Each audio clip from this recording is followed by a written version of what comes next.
What do they expect in turn? In fact, it got more market for the president, that he shouldn't even have told us that. But the thing is, the questions that are being asked are very hard, and the answers can only be proven by action. You can't, you cannot camouflage or lie to Kenyans anymore.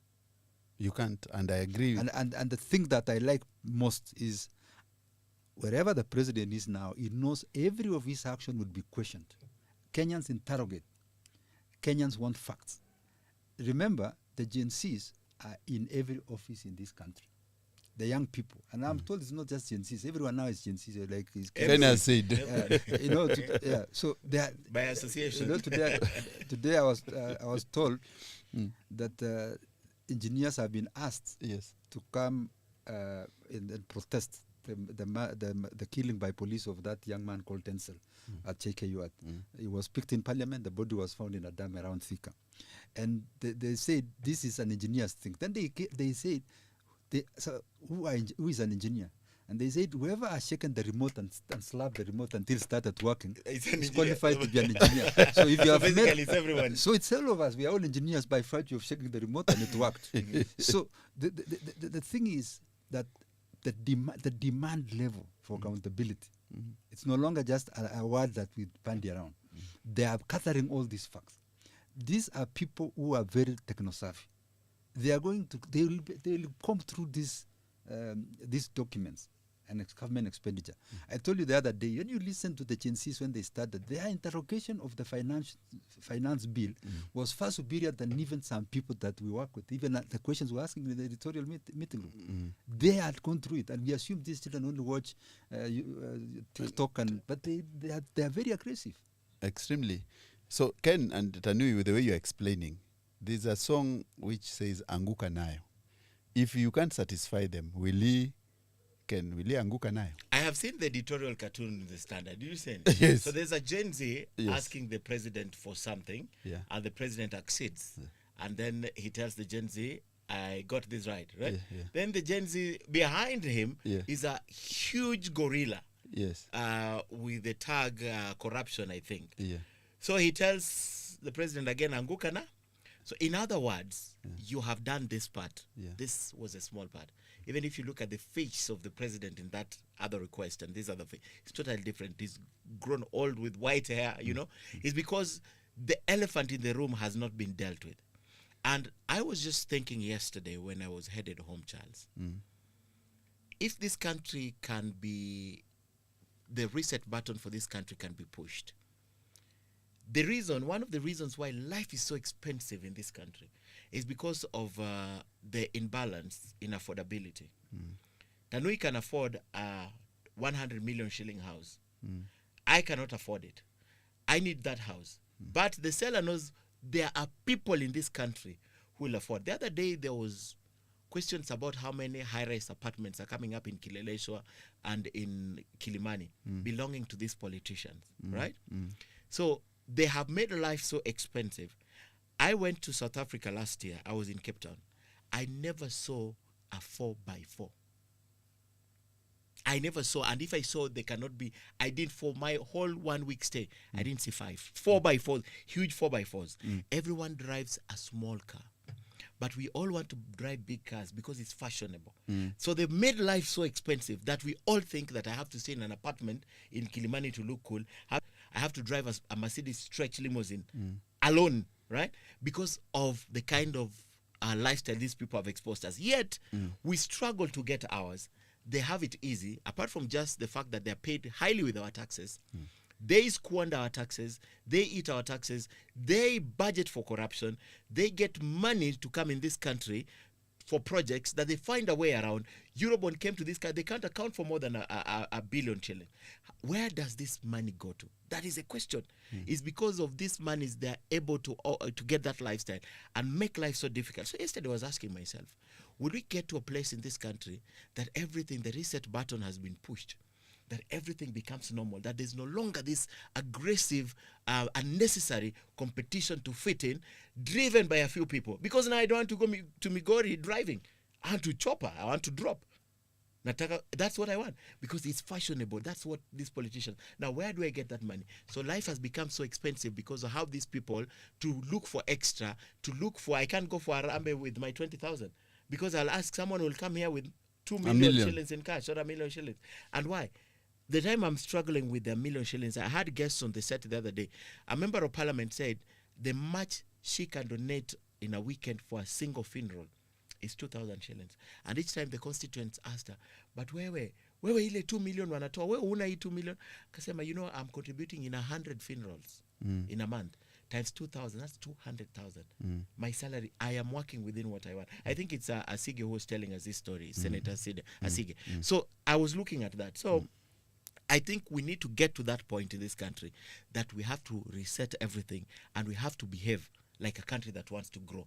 And growing, remember, you have to crawl, then you walk, then you run. You can't just start. And that's where we are as a country right now. So Ken, you've really put it very well. But Anu, how do this reset, will Ruto achieve it?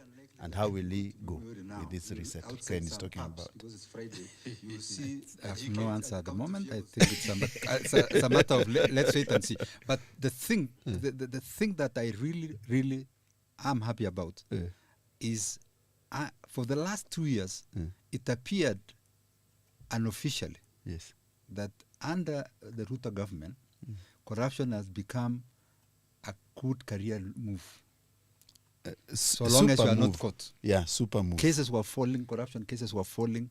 Every day you wake up, this has happened. People are released, actually. Yeah. It's like there was a bit of a license that it's not bad after all. Provided you don't kill the cow. Take a bit of it. But it is now going to be, that display Kenyans are turning against it. I was reading a story the other day in Narok during the burial of one of the boys, youths who were killed here. And the senator gave 100,000 shillings at the burial to help the family. And the committee of the youth said, take back your money. We've already sorted out the burial. Thank you very much. I don't think in Kenya today you've gone to burials where politicians monitoring at what point who has spoken and they land on chopper disrupting the burial or whatever meeting is going on. I think that's stopped. That's stopped. So if I was running an helicopter fleet chartering at the airport, I would be worried about that business. Where is it going? So what we are seeing is a process that will take time, but the president will win Kenyans if he sticks to that path that shows he is committed to it. It's not just cosmetic. It's what we talked about last week. That really, it's the turning point that we were headed this direction. It has to change. And this will mean a lot of things, either in the way he appoints people, the people that he is with. You see, if the people that you are with have a certain reputation, and that's how you'll be known.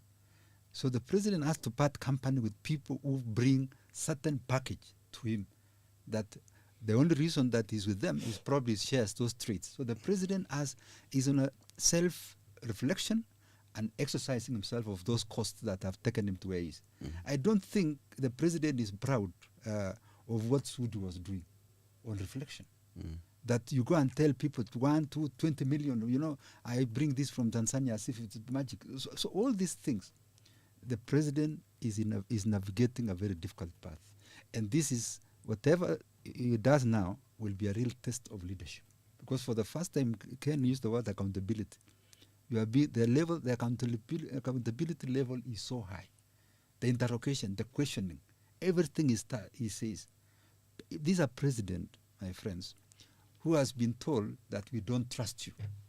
What you tell us is manipulation. Is not just a lie, but manipulation of facts and our minds. That you only do what is like more propaganda, the social media kind of diversionary tactics. So the president has been put in a position that every day he has to wake up to prove he's worth it. That is what counts. I don't think any president has had that burden before. No. That Not in this country. He gives a statement, people immediately ask, do you think he means it? Do you think he means it? Do you think he'll do it? Is he playing us? But anyway, could it be because of his background that people thought that he has always said tutatenga, tutafanya, tuta. And as compared with the other presidents who are more forthright. And maybe, let me take you back. When Moi had a challenge, he jumped and joined the multipartyism. When Kibaki had a challenge, he dissolved the cabinet. How will this gentleman, William Ruto, react after this? You know why it's difficult? Yeah. This is, we are dealing with a new generation. The times are unprecedented. People are more woke. Social media is available. I mean, at the touch of a button, people are communicating in this country. It's a different time. Totally, totally different. So it cannot work the way it worked previously when the late Moyo, the late Kibaki were in power. It's totally different. The person who came near to this was Uhuru Kenyatta. But remember, when people started asking for Uhuru Kenyatta for accountability, he left and social media. He left social media, exactly. He's left social when these media. young people began questioning a He lot ran of things. off. Yes. He said, I can't handle this. Yes. But I just remembered something Yes. when he was speaking. You know, I was there at Bomas of Kenya when President Ruto was declared winner. So before he went to the pavilion, there's a building named Pavilion for the interview that we had with him, the first interview before anything else. As we were waiting for him, I was with Duale, I was with Moses Kuri outside. They are my friends. So I spoke to Duale because in the year 2012, I was with Duale in Garissa. And at that time, it was called, and Duale told me, Ken, this thing, Jubilee is taking it. And indeed. So even this election, I was with him, and he told me, Ken, this thing, Ruto is taking it. So what he told me that I also thought about yesterday was, Ken, Ruto is going to change this country. I'm telling you, and I can quote him, he's my friend. President Ruto is going to change this country. That is what Duale told me. What I didn't know is what he meant at that time, that Ruto's presidency is going to change this country. It's come to pass. and you know, it's come to pass. This country under Ruto will has change. changed. Yes. We are never going back to where we left. Sani, you said something. no, I hope the change, I get the change he's talking about. Yes. Because they say if you don't manage change, change will change you, yes. But unlike when you talk about past presidents, you know, we have had only one prescription by politicians for problems coming up, which is using money to divide the teams that are that are so-called leading it. Remember Shiguku State House and Ugali and Amoy. Yes. Now these Gen Zs, who do you call to State House? The other day the president called some few guys. Osama, I'm seeing a situation where I'm seeing a situation where there is something that the worth of money in politically really deflated. Yeah. Yes, we all need money, but to use money, the confidential budget or whatever it is, to keep, it isn't working, because who do you give, who don't you give? The MPs who took 2 million, yes, some lost houses, some their cars were banned, supermarkets banned, the others have not gone home. That 2 million has become a curse. Yeah. Yeah? So some of them must be asking themselves, was it worth it? It's not. So the deployment of money to address any political grievance is getting diminished. And I think that the president has to look at other alternatives of this conflict resolution. You know, in conflict management, you identify the cause of the conflict. You must understand the conflict. Only then can you go through the steps. There are 5 C's, the steps. But in the end, there must be an agreement. And in this process, what will take him through? If people really see that he means well. Because he's coming from a position where he let things, he did not de-escalate this problem. He let it build up. Talked of criminals, he let these people go around throwing their weight. So now to catch up with to win that trust back, you know, there's an American, a British minister called El Selten. He once said, and it may sound vulgar, but it's a real political anecdote, that in politics, as in, said, in politics, trust is like virginity. You only lose it once. You'll never have an occasion to reclaim it again. You're either in this state or this state. And therefore, where the president is, he has to fight so hard to reclaim that national trust, to show he's the father of the nation, that he does not favor certain communities more than others, that the little that is on the table is shared across Kenyan homes, that he does not have a privileged class that can work and with impunity, loot money from parastatals, buy choppers. When you imagine the cost of a chopper, forget, Kenyan can tell us. Yes. The cost of buying could be 800 million, 200 million. But the cost of maintenance, because you can't keep it in your home, the licenses, yes, the pilot alone might require the salary that an MP earns per month. So where is this extra money coming from? I had a preacher in Nandi saying that these days in his village, when they go, they don't ask, whose son is that who has put up this home? They ask, does he work, which county government does he work for? Or which parastatal and which department in the parastatal is the work? Or are they friends of the president? There are monuments of corruption across the countries coming up, huge buildings you can't believe. And this is what the president has to deal with, the perception. And the good thing, or the bad thing, or the downside, is he didn't start with Ruto, but he's taking the beating for it. He didn't. Most of these things were done during President Kenyatta also. I mean, a lot of money was also lost. Let's be candid and honest. During President Kenyatta's reign. But now, Kenyatta is gone. And he's quiet. I have never seen a more quiet man. I have never seen a more quiet man. When the guy he's is needed to enjoying his speak. nini at home. So they started, but who's taking the beating? For two reasons. One, he was with Kenyatta in the government. Yes. Secondly, most of those monies that got lost was during that 10 years. Right now, we borrowed at 2 trillion, yes. Yeah. But look at how much money was lost then, right? But I wanted to say this. I know you want to close. Is there a way out for President William Ruto? Yes. And Tanui, perhaps you will tell us. My thinking is this. The only way out for President Ruto is to reclaim back the legitimacy. They believe, they trust that Kenyans gave him as a president. He no longer has it. That is the truth. Kenyans are on their own. This country is being run from the street. What do I mean? When they wake up, they say dissolve cabinet. What do you do? When they wake up, say recall. What do you do? When they wake up and say reject, what do you do? It's being run from Kenyans under Article 1. They've taken back their power. The president no longer has it. Because all these decisions that the president is making based on pressure from outside, right, is because people have reclaimed their power. We no longer have parliament. Logically and legally, that parliament no longer exists. It's a form, it's a structure. It was breached. It was breached by the people. They took back their house. That was the thing.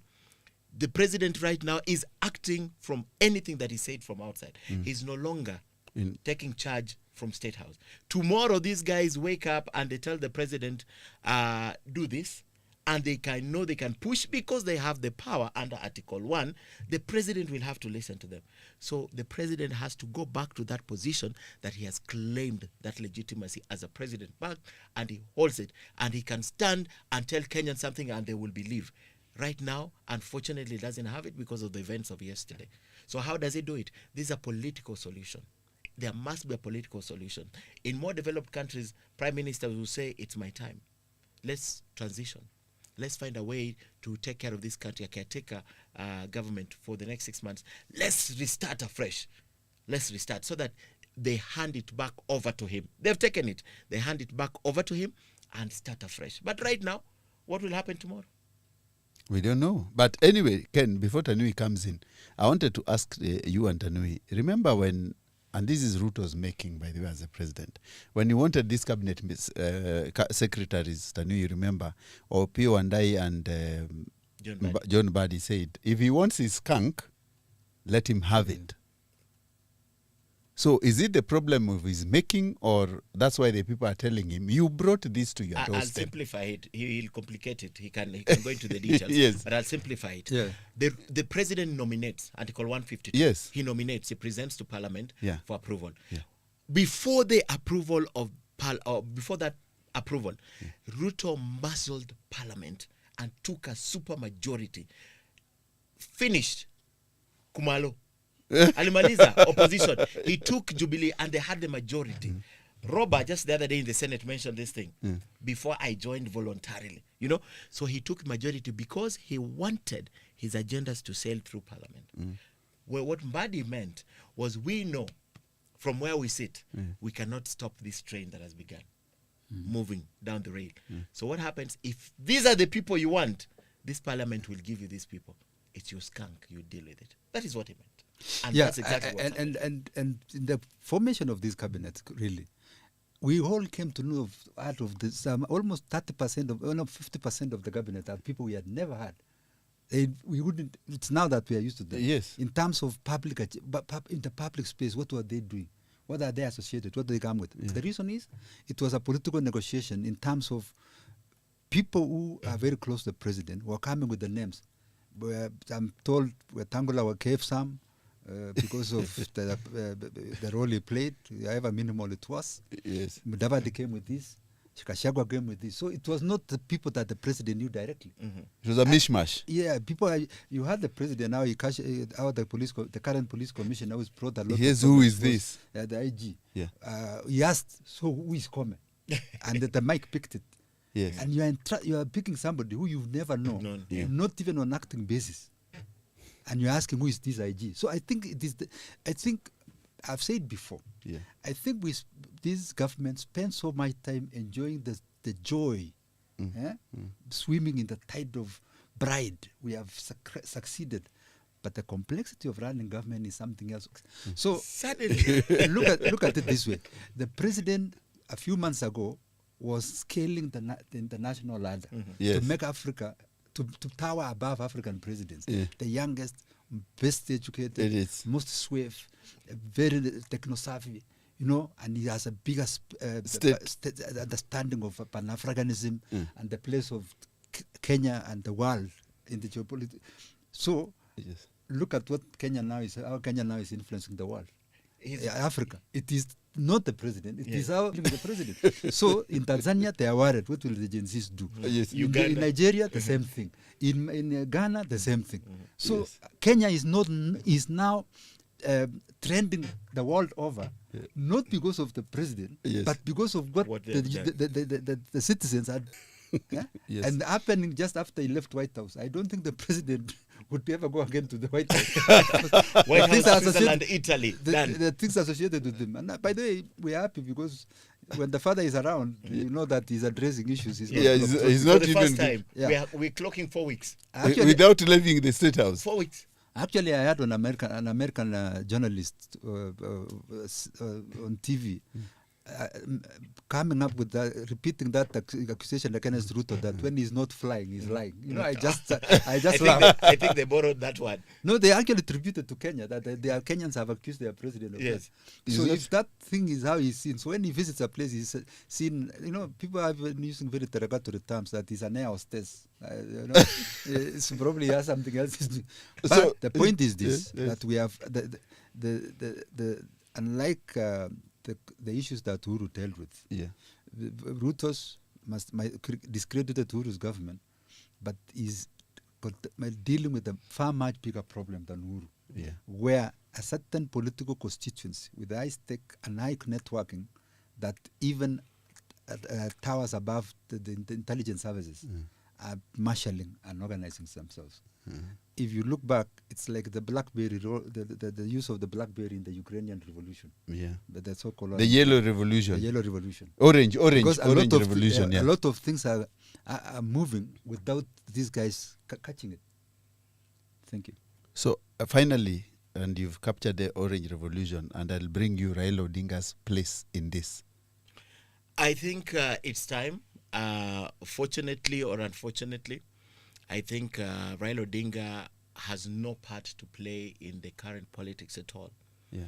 There is this young girl called Kanini who said Agwambo. Anini. Kanyumbani, Kanini is the other one. You are confusing them. Anini. I don't know the other one. So she said Agwambo Kanyumbani. Yes. When Ruto managed to bring the opposition and the government together at the KICC at the beginning of the week, and the people went and negotiated with the William Ruto side for 3 positions in the cabinet and a host of other positions. That evening, or the following day, he was visited by 4 senators, Asigi, Sifuna, Eddie, and probably one more I'm forgetting. And there was also a lawyer there. And Raila tweeted and said, nimesikia. Nasikia mmesema mtaki handshake? Na nimesikia. Kalonzo Musyoka distanced himself immediately from that dialogue. And from that time, things changed, because what happened at the KICC was something that we would have seen 4, 5, 6 years, 3 years ago. But it was not supposed to happen at this time. There's no way right now you can claim to bring Raila Odinga, William Ruto together to stabilize this country and remove this semblance of unrest in this country. It's no longer possible. The only way asking, and these people are not unreasonable. If they're asking you for accountability, if they're asking you to stop opulence, if they're asking you to stay in the country, if they're asking you to stop spending this money and asking us for more, those are very reasonable things. And that is the reason why Ruto made concessions. If these guys were asking, if these young people, if we, Gen Z, were asking for things that are unreasonable, believe me, the president would have called your bluff. But he sees reasonable. If you are asking dissolve your cabinet, and he goes as a president and admits they would have done better, he sees reason in it. So Raila Odinga has no place to play in this politics except to sit and watch. He cannot even purport to advise Ruto. And what Mbadi, his chairman of the party, said, let's allow Ruto to deal with his government. Raila Odinga, if he wants to run for election, he should wait for 2027. But right now, let's allow Ruto to run this government. Raila Odinga has no place in what's happening currently except to cheer on and tweet about it. You know, Ken, one of the longest, most protracted war in business world was between Pepsi and Coca-Cola. They fought so hard about trademark, about the territory, about which is a better brand. It took them many years to realize that actually the enemy was water and coffee, not them. So that the product. So they ventured into water and coffee. Yeah, even today. This government, Ruto and his people have spent so much time thinking Raila is the problem, and if we negotiate, we'll have resolved this problem. So you missed that. Only for them to realize their enemies like Pepsi and water to Pepsi and coffee. That actually it is a different constituency that you do not know how to deal with, and that collectively, though you are fighting collectively, they don't like both of you. And so, in normal circumstances, we are used to every political crisis that Raila will be at the center of it. And you are right. In this one, he could be actually a victim, and it started with his own home, where his own child says, "No, the only thing we share with you is our names." And even people with the same exact names, differ in opinion. Yeah, Raila Odinga Jr. Differed with Raila Odinga Sr. at home. So I think the political class has to rethink about the engagement with this emerging group. If they register in the millions, they can render them irrelevant. Gentlemen, I think you've captured it very well about the rethink and reflection. I don't know whether you have last words, Ken. I think Kenya is at a good place right now, more than ever before. Let's just avoid the violence. Let's allow the economy to thrive, even as we sort out the political issues. But Kenya is at a good place. Tanui, those wise sayings of yours. No, there's no wise saying. The thing is, the president ought to know, and he must have known by now, that Kenyans have that beauty of rallying, of capacity to network and run and push their government. So he needs to deliver. He needs to stay. They've put him to this plane has taken off and he's in the cockpit. He can't. The nearest airport, I don't know where it is. He has to take us to the destination. So, however much he sweats, however much turbulence in the sky. the turbulence, whatever the dangers that are there, Yes. we are looking at him. Where is he taking us? We've given him the coordinates. He knows that this is Where we want to land. yeah. So he asked for to be the chief pilot. He has it. So I agree with you, gentlemen. I think we landed our plane, but also you've reminded us of the... As this country, you work for only 2 years.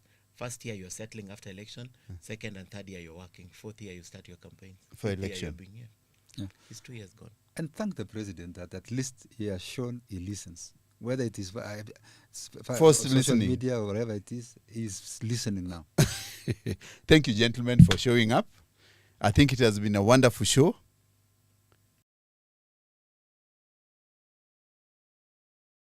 This is the Standard Group Editors Podcast, the heavy hitters themselves. Gentlemen, introduce yourselves. It's a Good Friday. Yes. That's why I'm wearing red. My name is Ken Mijungu. I work for and Standard Group, and an editor, and sometimes I read news. Okay, Kipkech Tanui. It's good to meet you again, Charles. What is Head of News and Group Executive Editor at the KTN Standard Group. And I'm Charles Otieno.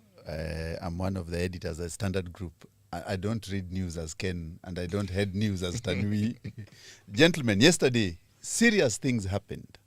The first time President William Ruto said he reflected and acted, and it was not all talk.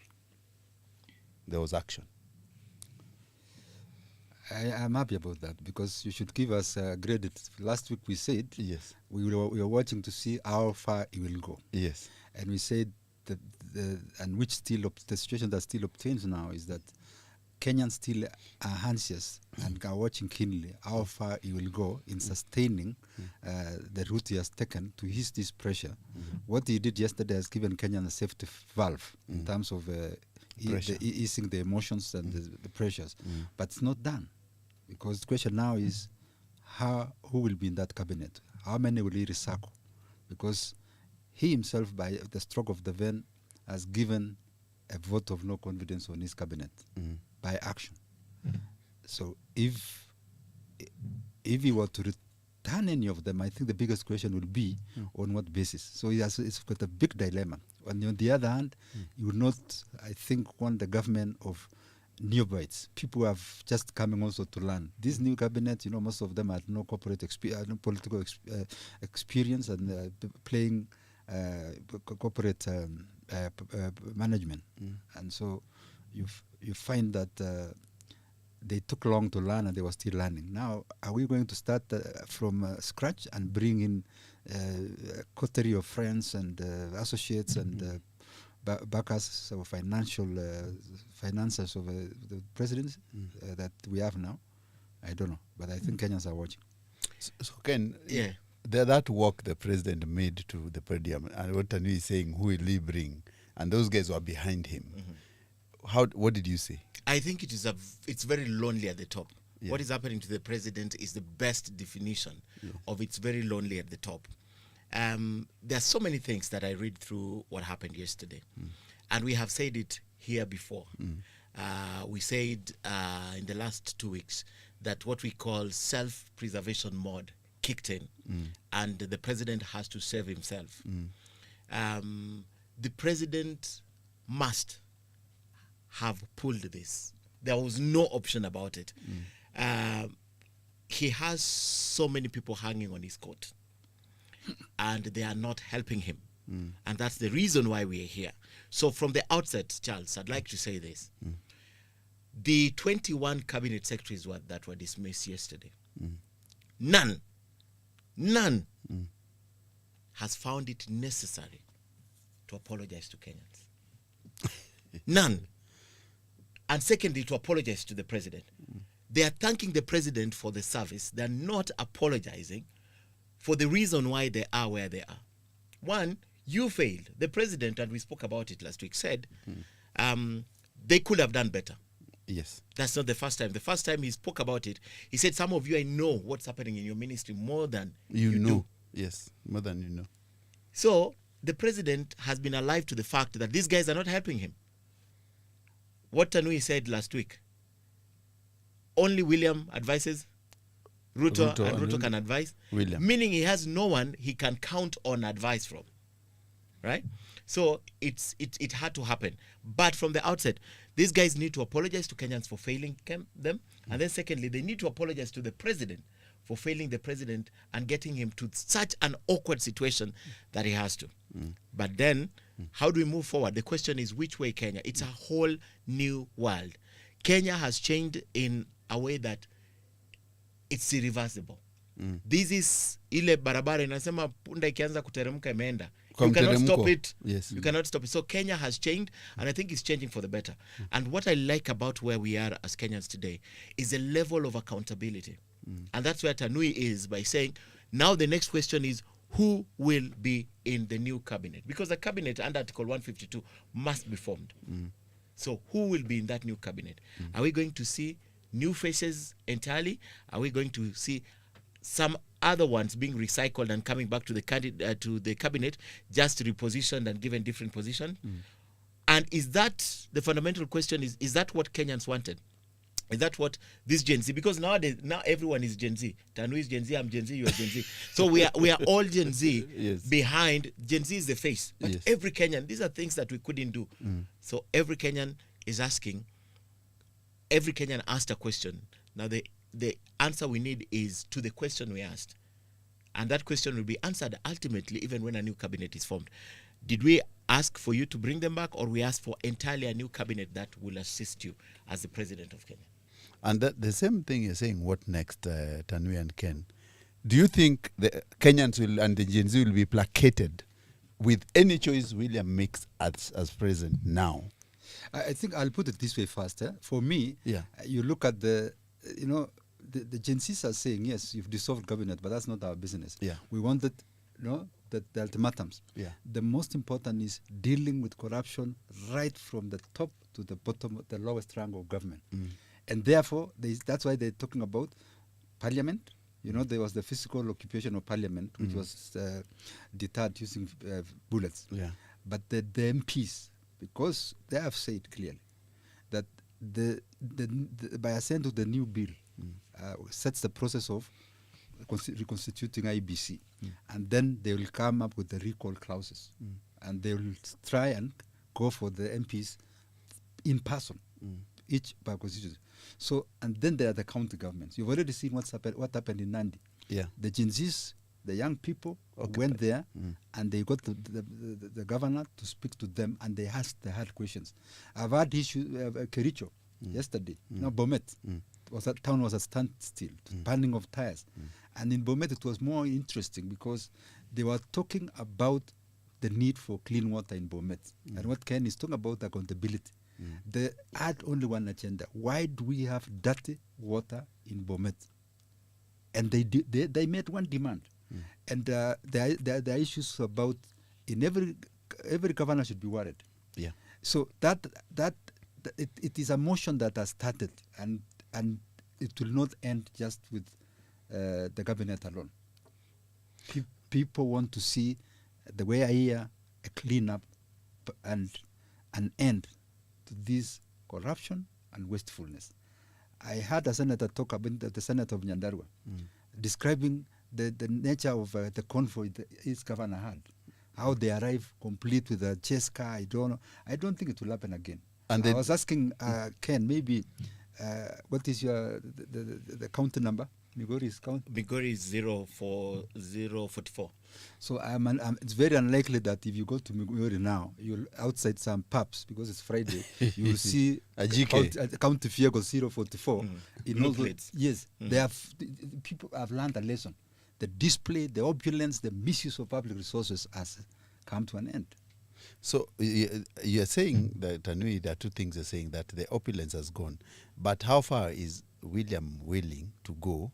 Because his cabinet, he's remaining with permanent secretaries, and he's remaining with other people who are running the ministry. And the prime cabinet secretary.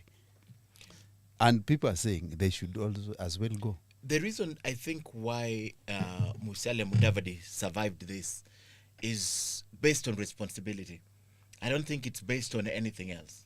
He's the number 22, right? Because there are 21 who left. I think the president, in his opinion, and look at, for example, what the Standard is running today. We have a whole column of why these members of the cabinet were targeted. Why, for example, Nakumicha was wanted, right? Why Interior Cabinet Secretary was wanted.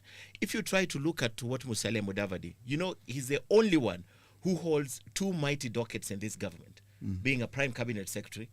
Which is unconstitutional. Which is unconstitutional, regardless. There's so many unconstitutional things in this government. Do you want us to go And to that's that what Tanui conversation? was saying, Yes. that everything he does, the president, is challenged in court. Yes.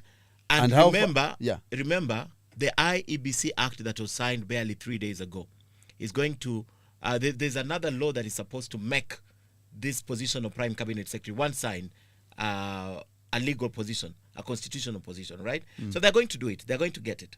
They will get it eventually. But the question you asked me about if everyone will be targeted, the president has no option to deal with, on how to deal with Rigathi Gachagua. They're joined in the hip. The only way you can deal with Rigathi Gachagua is to take a motion of impeachment in parliament. And with the majority side, he can do that. The only person who could have been touched was Musalia Mudavadi under Article 152, 5B of the Constitution, because the president has the prerogative to hire and fire, right? And I had this debate before I forget, that the president cannot fire a cabinet just like that. No, it's the only thing the president cannot do is to appoint a cabinet without approval of parliament. He will appoint, but the parliament has to approve. But when it comes to firing, he can dismiss you, reassign you, relocate you, and everything. So he has those powers. So in this, he had no option. But I think it's based on the responsibilities that Musalia Mudavadi has more than anything else, right? And I think there is no one who has raised a finger against Musalia Mudavadi, right?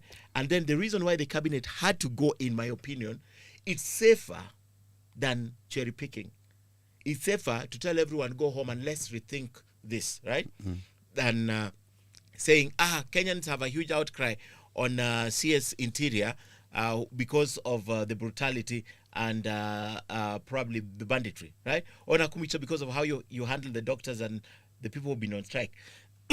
Sorry, or someone else. So it was easy to dismiss everyone so that you start afresh, so that it doesn't look like you're victimizing and it doesn't look like it's because of the names that were called by Kenyans. So it was easy to send everyone home, then we sit and reconstitute. Now, where we'll be heading with this conversation is, are they muting possibility that there will be in Kenya a serikali of national unity? That is where this conversation needs to go now. Because he said it himself, that he will consult with stakeholders and probably bring everyone on board. What does that mean? He actually said a broad-based. broad-based and Yes. all-inclusive government, Yes. and that is what has left people Wondering, questioning, Yeah. government of national unity. Yeah. But for me, clearly, this is a process that has begun. So I don't want to charge the president on just one event, because it's a process that has begun, and he even hinted himself. And I think he's alive to the fact that we've been on the wrong road with the wrong diagnosis of the problem, and now the prescription has to change. You could see the president, give credit to him. You could see he was beaten, he's humble, he's reflective. If you go back to the first speech that he made when he declared at night that they were criminals, I mean, at that time, I don't think he was alive to the magnitude of the problem and the rejection of the political elite that is running, is leading. So I think it's a process, and we are waiting to see. But we knowing Kenyans, the thirst for change will not be reversed by a single event. They will make more demands on the president. I think the president should be alive to that. He'll have to shake up his house. And don't you think that's the problem? Because how much more can we push the president to concede? To shake, yeah. Because That's we the get same one, top. you demand reject, it's Then you rejected. get- We say CAS suspended. We say IBC. You Re- say re- this. re- Now you said cabinet is all. He's done it. The question, based on what you were saying, a single event satisfying Kenyans. Will we be waking up and sleeping every day and there are new demands to the government, and how will they handle it? Because at the end of the day, they have a responsibility as a government. if you ask these young people, they'll tell you, I've always said they are very rough on the president. They'll tell you, if you can't stand the heat, get out of the kitchen. Deal with it. Deal with it. But these are demands. It's the obligation of the office in terms of distribution of jobs in giving it the face of Kenya, stopping wastefulness, duplication of roles, parastatals that do different things that are almost the same. I mean, they're saying tax us. You can only tax us after you have addressed the issue of squandering this money. People are living large.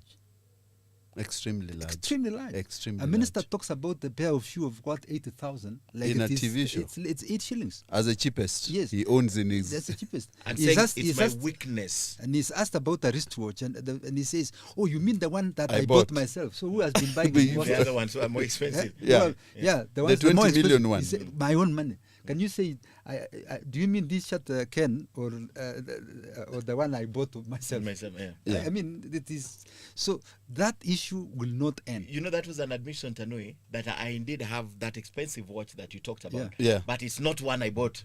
Someone The brought most it. expensive I bought for myself is 900. But they are the other ones. So you've not been wrong on the price. But I didn't buy them. That was what you were saying. Yes. Say, so who's this who's buying you a 3 million shilling watch? And for what purpose? So the thing is that people are asking the hard questions. For example, when the president said he didn't pay, Kenya didn't pay for that jet, and he said it was cheaper than Kenya Airways, but it was from France. And Who the are these question was friends? asked, what did why did you what did those friends get from you by giving our president a jet? A $2 million Dollar jet. What do they expect in turn? In fact, it got more money for the president. That he shouldn't even have told us that. But the thing is, the questions that are being asked are very hard, and the answers can only be proven by action. You can't. I mean, you cannot camouflage or lie to Kenyans anymore. You can't, and I agree. And the thing that I like most is wherever the president is now, he knows every of his action would be questioned. Kenyans interrogate. Kenyans want facts. Remember, the Gen Zs are in every office in this country. The young people. And I'm told it's not just Gen Zs. Everyone now is Gen Zs. Like Kenya said. you know, yeah. So they are, By association. you know, today I was told that engineers have been asked Yes. to come and protest the killing by police of that young man called Tencel at JKU. He was picked in parliament. The body was found in a dam around Thika. And they said this is an engineer's thing. Then they said, so who is an engineer? And they said whoever has shaken the remote and slapped the remote until it started working is qualified to be an engineer. So if you have basically it's everyone. So it's all of us. We are all engineers by virtue of shaking the remote and it worked. So the thing is that the demand level for accountability, it's no longer just a word that we bandy around. They are gathering all these facts. These are people who are very techno-savvy. They are going to, they will come through these documents and government expenditure. I told you the other day, when you listen to the Gen Zs when they started, their interrogation of the finance bill was far superior than even some people that we work with. Even the questions we're asking in the editorial meeting room. They had gone through it, and we assume these children only watch TikTok, but they are very aggressive. Extremely. So Ken and Tanui, with the way you're explaining, there's a song which says Anguka Nayo. If you can't satisfy them, will he anguka nayo? I have seen the editorial cartoon in the Standard. Did you see it? Yes. So there's a Gen Z Yes. asking the president for something, Yeah. and the president accedes. And then he tells the Gen Z, I got this right? Yeah. Then the Gen Z behind him Yeah. is a huge gorilla Yes. with the tag corruption, I think. Yeah. So he tells the president again, Anguka na. So in other words, you have done this part. Yeah. This was a small part. Even if you look at the face of the president in that other request and this other face, it's totally different. He's grown old with white hair, you know. It's because the elephant in the room has not been dealt with. And I was just thinking yesterday when I was headed home, Charles, if this country can be, the reset button for this country can be pushed. One of the reasons why life is so expensive in this country is because of the imbalance in affordability. Tanui can afford a 100 million shilling house. I cannot afford it. I need that house. But the seller knows there are people in this country who will afford. The other day, there was questions about how many high-rise apartments are coming up in Kileleshwa and in Kilimani belonging to these politicians, right? So they have made life so expensive. I went to South Africa last year. I was in Cape Town. I never saw a 4x4. I never saw, and if I saw, they cannot be. I did for my whole 1 week stay. I didn't see 5 4x4s, huge 4x4s. Everyone drives a small car, but we all want to drive big cars because it's fashionable. So they've made life so expensive that we all think that I have to stay in an apartment in Kilimani to look cool. I have to drive a 4.7 liter car. I have to drive a Mercedes stretch limousine alone, right? Because of the kind of lifestyle these people have exposed us. Yet, we struggle to get ours. They have it easy, apart from just the fact that they're paid highly with our taxes. They squander our taxes. They eat our taxes. They budget for corruption. They get money to